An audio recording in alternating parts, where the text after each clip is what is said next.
নির্বাচন commission EC শীঘ্রই পরবর্তী জাতীয় নির্বাচনের তারিখ ঘোষণা করবে বলে আশা প্রকাশ করেছেন জাতীয় নিরাপত্তা উপদেষ্টা খলিলুর রহমান। প্রধান উপদেষ্টা অধ্যাপক ডক্টর মোহাম্মদ ইউনূস ও বিএনপির ভারপ্রাপ্ত চেয়ারম্যান তারেক রহমানের বৈঠককে সন্তোষজনক উল্লেখ করে এই আশা প্রকাশ করেন জাতীয় নিরাপত্তা উপদেষ্টা।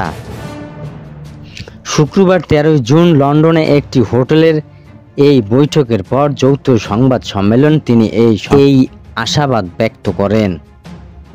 খলিলুর রহমান বলেন, নির্বাচনের সময় নিয়ে কোনো সমস্যা নেই, আমরা কোনো সমস্যা দেখছি না।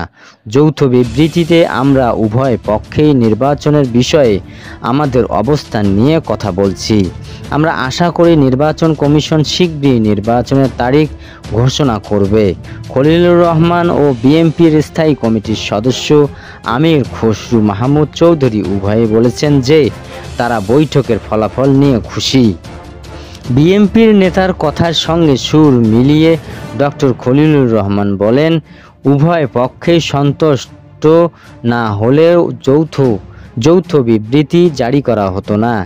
এর আগে লন্ডনে তাদের বৈঠকের পর প্রধান উপদেষ্টা ও বিএনপির ভারপ্রাপ্ত চেয়ারম্যান তারেক রহমানের একটি যৌথ বিবৃতি দেওয়া হয়। এতে বলা হয়েছে, তারেক রহমান ও অধ্যাপক ডক্টর ইউনূসের মধ্যে বৈঠকটি অসৌহার্দ্যপূর্ণ পরিবেশ অনুষ্ঠিত হয়েছে।